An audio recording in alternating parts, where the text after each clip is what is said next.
로마서 5장 12절부터 15절까지를 다 같이 함께 읽겠습니다. 시작. 그러므로 한 사람으로 말미암아 죄가 세상에 들어오고 죄로 말미암아 사망이 왔나니 이와 같이 모든 사람이 죄를 지었으므로 사망이 모든 사람에게 이르렀느니라.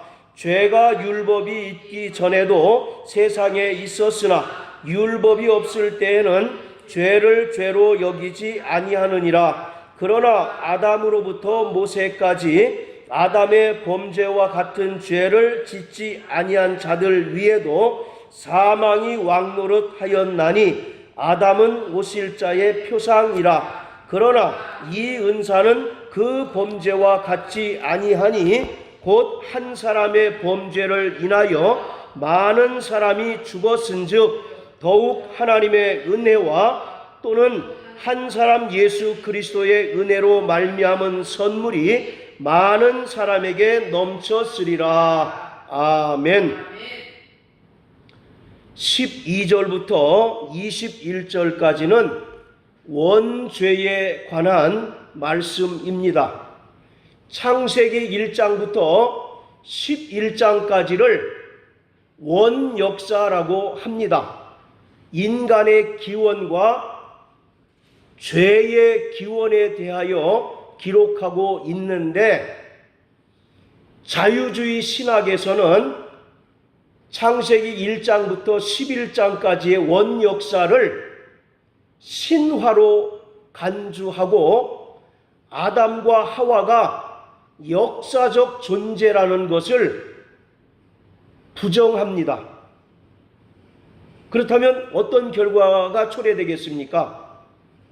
원죄의 교리가 무너질 수밖에 없겠죠. 그리고 결국 기독교의 존립 자체가 위협받는 그런 상황이 오게 될 것입니다. 아니, 지금 현재 그런 상황 중에 있습니다. 자유주의 신학이라고 하는 것은 한마디로 얘기하면 성경에 기록된 하나님의 말씀과 예수님의 행적을 기록한 복음을 현대인의 기호에 맞게 자유롭게 수정하는 것이 자유주의 신학입니다. 인간의 이성과 경험으로 납득하지 않는 초월적인 세계를 불신하게 되는 것입니다. 예를 들어서 예수님의 성육신, 예수님의 부활, 그리고 하나님의 나라 등 초월적인 세계는 그들이 인정할 수가 없게 되는 것이죠.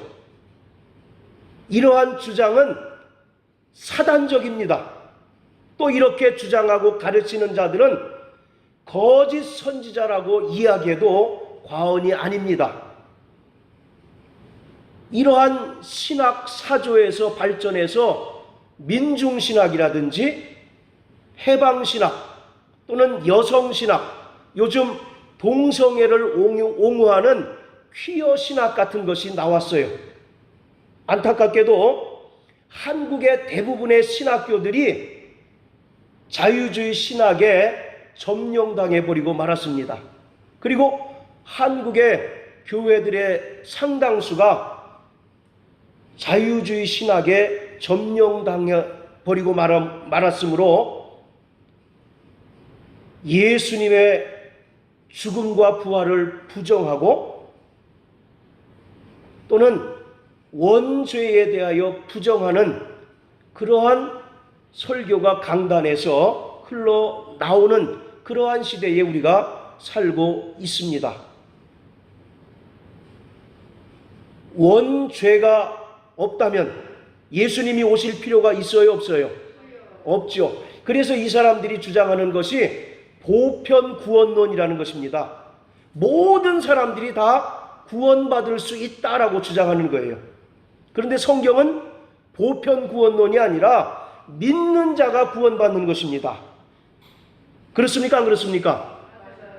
믿음으로 구원받는 것이지 모든 사람들이 구원받는다고 성경은 말씀한 적이 없어요. 오늘 우리가 이러한 시대에 살고 있습니다. 그래서 다시 말씀드리면 아담과 하와가 역사적인 존재라는 것을 부정함으로써 원죄 교리가 무너지게 되고, 그리고 우리의 구원관이 흔들리게 되고 결국 기독교가 무너질 수밖에 없는 그런 위기에 봉착하게 되었습니다. 자, 죄는 눈으로 보이거나 감각으로 느낄 수 있는 물질이 아니라 하나님과의 관계를 규정하는 것입니다. 그래서 8절에 우리가 아직 죄인 되었을 때라는 말은 하나님과의 관계가 끊어진 상태를 말하고 있는 것입니다. 죄라고 하는 것은 헬라어로 하마르티아라고 하는데, 이것은 활시위를 떠난 화살이 관역을 명중하지 않고 빗나가는 것을 의미합니다. 시편 78편 57절에 보면 속이는 활 같아서 빗나가고 라고 말합니다. 또 호세아서 7장 16절에 이스라엘을 향하여 저들은 속이는 활과 같다라고 말하고 있습니다. 결국 성경에서의 죄라고 하는 것은 하나님께서 원하시는 목적에서 벗어나고 하나님을 거역함으로써 하나님과의 관계가 단절되고 끊어진 상태를 가리키고 있습니다. 죄는 인간의 혈통에 의하여 유전되는 것이 아니고 첫 아담은 온 인류의 대표로서 하나님께 범죄함으로써 그 죄의 책임을 모든 인간이 지게 되는 것입니다. 아담의 오염된 죄성이 모든 인간에게 영향을 끼침으로써 인간의 본성이 전적으로 부패하게 되고 타락하게 되었습니다. 이것을 성경은 원죄라고 말하는 거예요. 그래서 원죄라고 하는 것은 하나님과 죄로 말미암아 끊어진 상태, 그리고 인간의 본성이 부패하고 타락한 상태를 가리키고 있어요. 그리고 자범죄는 타락한 본성에 따라서 인간이 행동으로 짓는 죄를 자범죄라고 말하고 있습니다. 첫사람 아담은 사망의 원인 제공자로서 그의 범죄가 자신의 죽음뿐만 아니라 인간의 죽음과 범죄에 있어서 직접적이고 근본적인 원인이 되었습니다.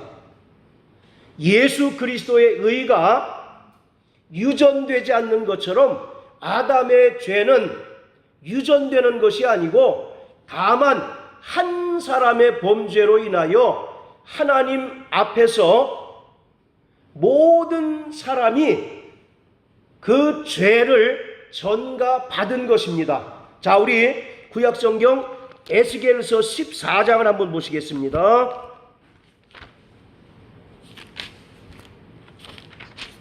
에스겔서 14장 14절 16절, 20절 요 세 구절을 한번 다 같이 읽습니다.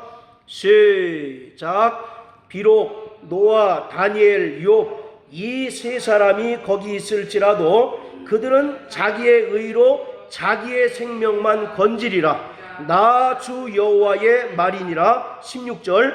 비록 이 세 사람이 거기 있을지라도 나의 삶을 두고 맹세하노니 그들은 자녀도 건지지 못하고 자기만 건지겠고 그 땅은 황무하리라. 나 주 여호와의 말이니라. 20절 비록 노아, 다니엘, 욥이 거기 있을지라도 나의 삶을 두고 맹세하노니 그들은 자녀도 건지지 못하고 자기의 의로 자기의 생명만 건지리라. 나 주 여호와의 말이니라 하시니라. 아무리 그 부모가 믿음으로 의롭게 되고 성령 충만하게 되어도 그 의가 자녀에게 유전된다 안 된다? 유전되지 않는 것처럼 아담의 죄가 인간에게 유전되는 것이 아니라 아담에게는 대표성의 원리가 있습니다. 그래서 아담은 온 인류를 대표하는 자로서 그가 하나님 앞에 범죄함으로써 그 죄와 죄에 따른 책임을 고스란히 인간에게 옮겨지고 전가된 것을 성경은 말하고 있습니다. 자, 다시 로마서 5장으로 돌아가서요. 5장 14절에 보면 아담은 오실 자의 표상이다 라고 말하고 있습니다. 여기서 오실 자는 누구를 가리키고 있을까요? 그렇죠. 예수 그리스도를 가리키는 것으로서 아담은 예수 그리스도의 표상이다 라고 하는 의미입니다. 여기서 표상이라고 하는 말은 가장 쉽게 표현하면 모델, 모형, 그림자, 그러한 의미인 것입니다. 그래서 아담은 모형이고 그림자이며 예수 그리스도는 실상으로서 하나님께서 아담을 통하여 이루고자 하시는 하나님의 뜻을 예수 그리스도가 이 땅에 오셔서 정확하게 성취하셨다라고 하는 것을 말하고 있습니다. 에베소서 1장에 보면 하나님께서는 창세전에 그리스도 예수 안에서 인간을 택하셔서 하나님의 아들들이 되게 하실 뜻을 예정하셨습니다. 그리고 그 뜻을 예수 그리스도가 이 땅에 오셔서 성취하심으로써 오늘 저와 여러분들이 하나님의 아들들이 되었고 하나님 나라의 후사가 된 것입니다. 자, 우리 에베소서 1장을 한번 또 보시겠습니다. 에베소서 1장 4절 5절 같이 한번 읽습니다. 시작. 곧 창세전에 그리스도 안에서 우리를 택하사 우리로 사랑 안에서 그 앞에 거룩하게 하시고 게 하시려고 그 기쁘신 뜻대로 우리를 예정하사 예수 그리스도로 말미암아 자기의 아들들이 되게 하셨으니. 자, 5절 다시 한번 시작. 그 기쁘신 뜻대로 우리를 예정하사 예수 그리스도로 말미암아 자기의 아들들이 되게 하셨나니. 창세전에 그리스도 안에서 우리를 택하셔서 하나님의 아들들이 되도록 예정하셨다는 겁니다. 그리고 그 예정대로 예수가 이 땅에 오셔서 우리를 하나님의 자녀 삼아 주셨어요. 자, 그런데 5절에 보시면, 끝에 보시면 자기의 아들들이 되게 하셨으니 라고 말합니다. 되게 하셨다라고 하는 말은 시제상으로 보면 과거의 의미를 갖고 있잖아요. 이미 하나님께서는 창세 전에 이러한 뜻을 예정하셨는데, 하나님께서는 뜻을 예정하실 때 이미 그 안에는 하나님의 뜻이 성취된 것이 포함되어 있다라고 하는 것입니다. 여러분들 마가복음 11장에 보면 너희가 기도한 것 받은 줄 알라, 그런 말씀이 있죠. 그리고 또 우리가 하나님의 나라도 죽은 이후에 가는 하나님의 나라만 있는 것이 아니라 성령으로 우리 안에 임한 하나님의 나라가 있는 것처럼, 하나님께서 창세 전에 이러한 뜻을 예정하셨다라고 하는 것은 이미 그 안에서 그 뜻이 이루어졌다라고 하는 것을 말하고 있는 겁니다. 그래서 그 뜻대로 예수가 이 땅에 오셔서 그가 죽으시고 부활하심으로써 우리를 구원하시고 하나님의 아들들이 되게 하신 것이에요. 그래서 고린도전서 15장에 보면 예수를 마지막 아담이라고 이와 같이 얘기합니다. 첫 아담이 있고 마지막 아담이 있어요. 이것은 예수가 말세에 오셔서 우리를 죄에서 구원하시고 하나님의 자녀 삼아 주심으로 말미암아 창세전에 하나님께서 그리스도 안에서 계획하시고 작정하신 모든 뜻을 다 이루셨다라고 하는 것입니다. 그래서 아담은 오실 자의 표상이다라고 말하고 있어요. 우리가 살고 있는 이 세계는 영원한 하나님의 참 성전과 모형과 실상의 관계입니다.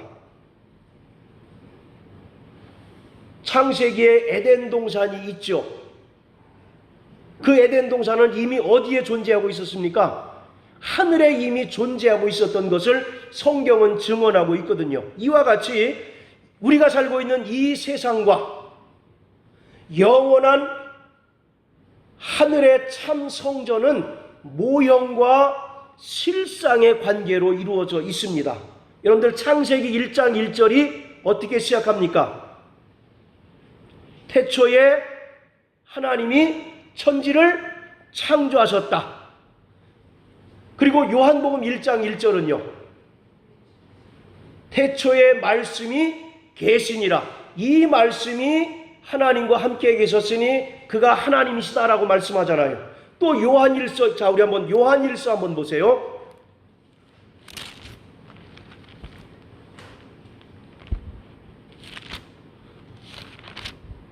요한일서 1장 1절 시작.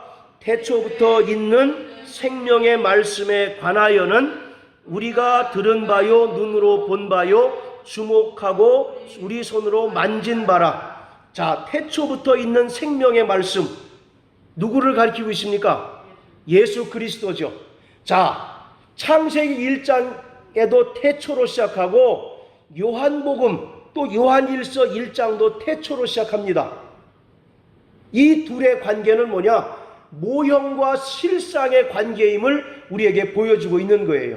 창세기 1장의 태초는 만물의 시작의 그 시점을 이야기하고 있는 것이고, 요한복음 1장과 요한일서 1장 1절의 태초는 영원 전의 시점으로 말하고 있는 것이에요. 이것은 무엇을 말하느냐?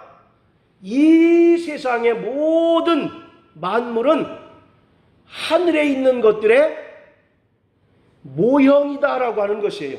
그런 차원에서 아담은 모형이고 그림자고 예수 그리스도는 실상으로 오셔서 하나님께서 아담을 통하여 이루고자 하시는 모든 뜻을 그가 정확하게 완벽하게 성취하셨다라고 말하고 있습니다. 자, 또 히브리서 11장 한번 보십시오. 히브리서 11장. 여러분들 히브리서 11장을 보통 우리 뭐라고 부릅니까? 믿음장이라고 얘기하잖아요. 그 믿음에 대한 정의, 그리고 특별히 39절과 40절은 구약의 믿음과 신약의 믿음이 어떻게 다른가를 우리에게 잘 설명해 주고 있습니다. 자, 먼저 2절을 보시면 선진들이 이로써 증거를 얻었다라고 이렇게 얘기하는데, 이 말은 하나님께 그 믿음을 인정받았다라고 하는 뜻이에요. 자, 무슨 뜻이라고요? 하나님께 믿음을 인정받았다. 예. 구약의 선진들이 하나님께 그 믿음을 인정받았다라고 하는 뜻입니다. 자, 39절 40절 우리 한번 읽습니다. 시작. 자, 다 같이 시작. 이 사람들이 다 믿음으로 말미암아 증거를 받았으나 약속을 받지 못하였으니 이는 하나님이 우리를 위하여 더 좋은 것을 예비하셨은즉 우리가 아니면 저희로 온전함을 이루지 못하였으니 받았습니다. 자, 구약의 믿음은 뭐를 받았습니까? 증거를 받았어요. 신약의 믿음은 약속을 받았다는 거예요. 즉, 구약의 믿음은 하나님께 구원에 대한 믿음은 인정받았지만 약속, 곧 예수 그리스도와 하나님의 나라를 받지 못했다라는 것입니다. 자, 39절에 보면 증거와 약속이라고 하는 말이 있는데, 여기서 이 증거라고 하는 것은 예수 그리스도에 대한 모형을 이야기합니다.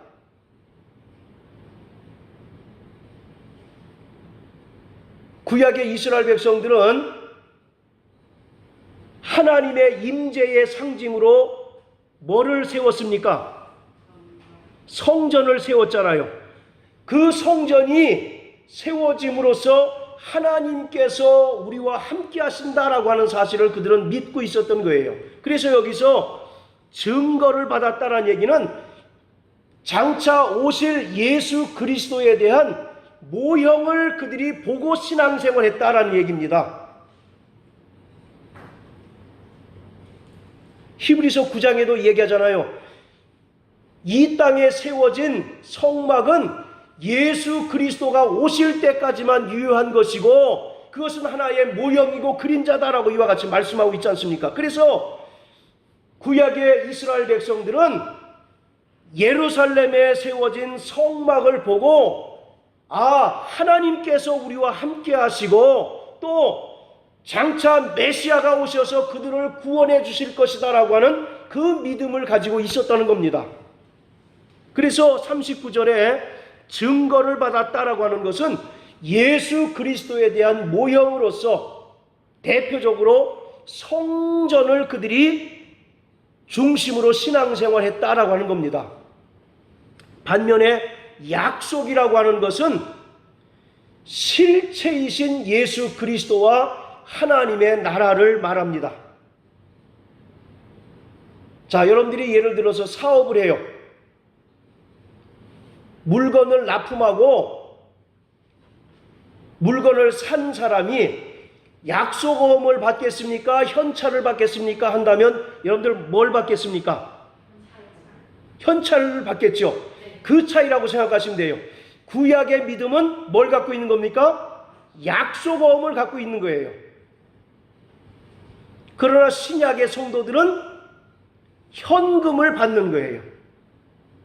그래서 구약의 성도들은 장차 메시아가 오셔서 자신들을 구원하실 것을 믿었습니다. 그리고 그 믿음에 따라서 인내하고 수많은 환난과 핍박들을 견디었어요. 그래서 히브리서 11장에 보면 여러 가지 핍박들이 나오지 않습니까? 그들이 그 핍박을 견딘 이유는 뭡니까? 장차 메시아가 오셔서 그들을 구원하실 것이다 라고 하는 그 믿음을 가졌던 거예요. 얼마나 그 믿음이 위대하고 대단하면 하나님께 인정을 받았겠어요. 그렇지만 그들에게는 뭐가 부족합니까? 예수 그리스도를 만났어요, 안 만났어요? 그리고 하나님의 나라를 받았습니까, 안 받았습니까?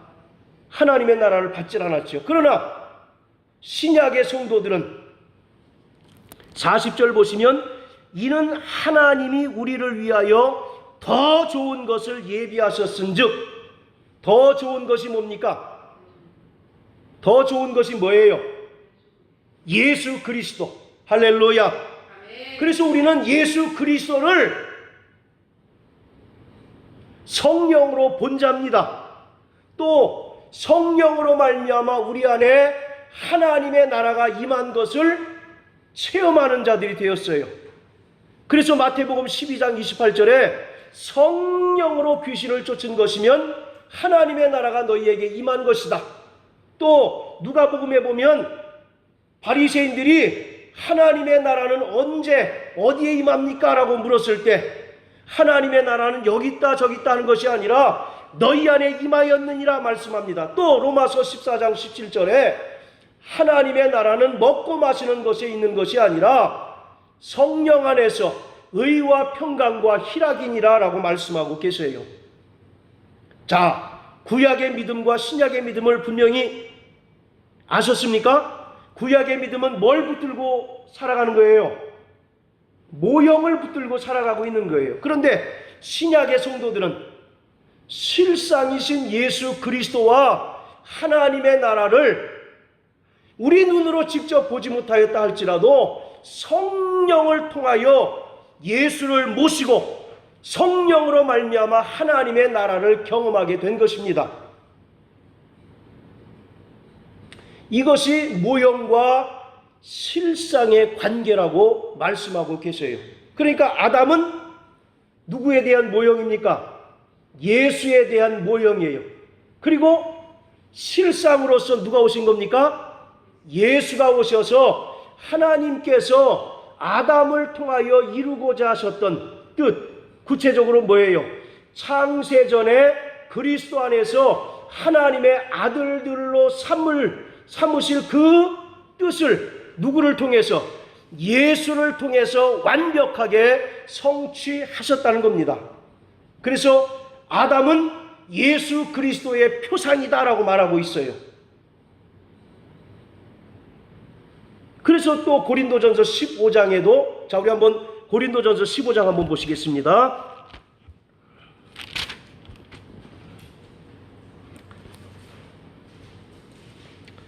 (15장) 45절 같이 한번 큰 소리로 읽습니다. 시작. 기록된 바 첫사람 아담은 산 영이 되었다 함과 같이 마지막 아담은 살려주는 영이 되었나니. 마지막 아담은 누구십니까? 예수 그리스도. 그 마지막 아담인 예수 그리스도가 오지 않으시면 인간은 살 수 있어요, 없어요? 살 수 없는 거죠. 그리고 하나님의 아들들이 될 방법과 기회를 완전히 상실해버리고 마는 거예요. 그래서 예수 그리스도는 아담을 모형 삼아서 이 땅에 오셔서 하나님의 모든 뜻을 완벽하게 성취하신 분이십니다. 그래서 아담은 오실 자의 표상이라고 하는 것이 오늘 우리에게 큰 은혜가 되고 믿음이 되어야 하는 것이에요. 첫 아담은 죄로 인하여 이미 죽었습니다. 그러니 마지막 아담이신 예수가 오셔야 되는데 그 마지막 아담은 무슨 영이라고 얘기합니까? 살려주는 영이에요. 살려주는 영. 그래서 그가 인간을 위하여 대신 죽으시고 우리에게 영원한 하늘 생명을 주셨고 또 하나님의 아들들이 되게 하셨고 하나님의 나라의 후사가 되게 하신 것입니다. 자, 따라하세요. 아담은 오실 자의 표상이다. 이것을 굳게 믿으시기를 바랍니다. 자, 다시 로마서 15장으로 돌아가서요. 이제 우리 한 절 한 절씩 보겠습니다. 자, 12절 우리 같이 한번 읽어보시겠습니다. 시작. 이러므로 한 사람으로 말미암아 죄가 세상에 들어오고 죄로 말미암아 사망이 왔나니 이와 같이 모든 사람이 죄를 지었으므로 사망이 모든 사람에게 이르렀느니라. 사망의 원인에 대해서 말하고 있습니다. 사망의 원인이 뭐라는 것입니까? 아담과 그가 범한 죄, 그리고 그 죄를 통해서 이 세상에 뭐가 들어왔습니까? 사망이 들어오게 되었고 그 사망이 모든 사람 위에 왕노릇하게 되었다라고 말합니다. 그래서 히브리서 2장 14절에 보면 우리 인간들이 죄의 종노릇하며 죽기를 두려워하는 존재가 되었다라고 말하고 있어요. 인간들이 가장 두려워하는 게 뭡니까? 죽음 아니에요, 죽음. 연세 드신 할매들이 아이고 빨리 죽어야지 진짜 죽고 싶은 마음에서 그런 얘기 했겠습니까? 물론 뭐 그럴 수도 있겠지만 어떻게 보면 삶의 애착을 더 강조한 표현이다 라고 이렇게 말씀드릴 수가 있어요. 이와 같이 인간들은 늘 죽음에 대한 공포, 죽음에 대한 두려움을 안고 사는 존재입니다. 그 두려움이 어디로부터 왔다는 것입니까? 죄로부터 왔다는 거예요. 그 죄는 아담이 하나님께 범죄함으로 오게 되었다라고 말하고 있습니다. 그리고 아담에게서 전가된 죄로 인하여 인간의 본성이 타락하게 되었고, 타락한 본성으로 말미암아 인간들이 여전히 죄를 행하게 되었다라고 말하고 있어요. 자, 우리 한번 로마서 1장 한번 보십시오. 로마서 1장 18절부터 32절까지가 죄로 인하여 그 본성이 타락한 자들이 행하는 죄에 대해서 나열하고 있습니다. 대표적으로 영적으로는 우상 숭배하는 죄를 범하게 되고요. 그리고 육체적으로는 성적인 범죄를 저지르게 됩니다. 그래서 우상 숭배는 영적인 간음이라고 성경에 이야기하고 있지 않습니까? 이와 같이 하나님을 떠나 죄악 가운데 거하는 자들이 타락하고 부패한 본성에 따라서 행하는 죄는 여러 가지이지만 그것을 두 가지로 압축시켜 보면 영적으로는 무슨 죄? 우상 숭배 죄이고, 그리고 육체적으로는 성적인 범죄다. 남자와 여자끼리의 그런 성적인 관계에서 만족함을 느끼지 못하니까 이제 어떤 관계로까지 발전합니까? 그렇죠. 동성애, 남색하고 여색하는 동성애까지 발전하게 되는 거예요. 그 동성애는 하나님의 창조의 질서를 정면으로 반박하는 것입니다. 하나님께서는 양성을 만드셨어요. 남성과 여성을 만드셨죠. 그런데 동성애를 주장하는 사람들은 양성평등을 얘기하지 않습니다. 그냥 성평등이에요. 양성평등과 성평등이 어떻게 다릅니까?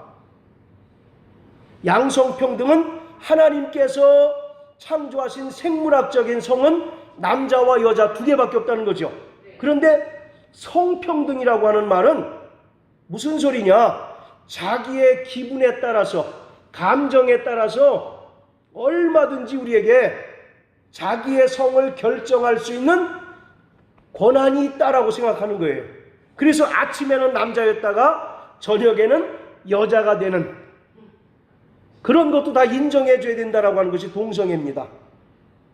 그게 교회 내에 들어오게 되면 창세기 1장 2장이 무의미해지는 거죠. 분명히 하나님께서 남자와 여자를 지으셨고 둘이 합하여 가정을 이루게 하셨다라고 말하잖아요. 그런데 나는 선천적으로 동성애 기질을 타고났어. 그렇다면 그건 뭐가 됩니까? 하나님이 실수한 게 되잖아요. 분명히 남자와 여자를 창조하셨다고 그러는데, 그래서 동성애가 대단히 교회에 큰 악영향을 끼치게 되는 것이기 때문에 우리가 적극적으로 막아야 되는 겁니다. 제가 3주간 목회서 지내보면 동성애에 대해서 계속 얘기하죠. 미국이 동성애 때문에 교회가 파탄났고 그 꼴을 지금 우리나라가 당하고 있는 거예요. 서두에도 말씀드렸던 그 자유주의 신학이 계속 발전하면서 결국은 퀴어 신학이라고 하는 괴물을 만들어냈습니다. 동성애도 얼마든지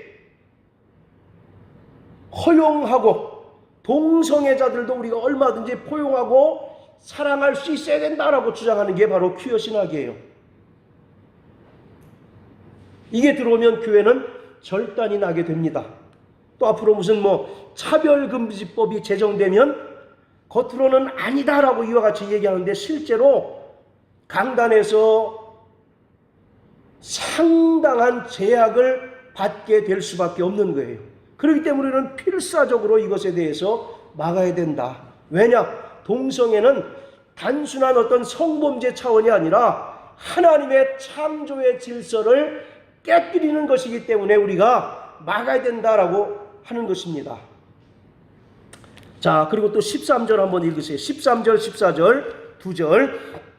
시작. 죄가 율법 있기 전에도 세상에 있었으나 율법이 없을 때에는 죄를 죄로 여기지 아니하느니라. 그러나 아담으로부터 모세까지 아담의 범죄와 같은 죄를 짓지 아니한 자들 위에도 사망이 왕노릇하였나니 아담은 오실 자의 표상이라. 율법의 목적이 뭡니까? 죄인임을 깨닫게 하는 거 아니에요. 그렇다면 아담부터 모세까지는 율법이 있었습니까? 없었습니까? 없었죠. 그렇다면 그때는 죄가 없었나요? 있었죠. 그런데 그 사람들은 그 죄를 어떤 개념으로 이해했을까요? 그 얘기를 하고 있는 겁니다. 성경에서 말하는 죄는 하나님과 분리되는 것이 죄라고 말씀을 드렸죠. 그런데 아담부터 모세까지의 사람들은 이 죄의 개념을 윤리적인 것으로 이해했다는 겁니다. 인간의 도덕과 윤리적인 것을 죄로 간주했다라고 하는 거예요. 하나님과의 영적인 분리, 하나님과의 관계가 끊어진 상태를 죄로 알지 않고 그들은 율법이 있기 전에는 윤리적인 개념으로 이해할 수밖에 없었다라고 하는 겁니다. 그때는 죄가 없었나요? 있었죠. 그리고 죄를 통하여 아까 뭐가 들어왔다고 얘기합니까? 사망이 들어왔기 때문에 아담부터 모세 때까지도 세상에 죄가 관영했고 또 그 죄로 인하여 여전히 사망이 모든 사람 위에 있었다라고 말하고 있습니다.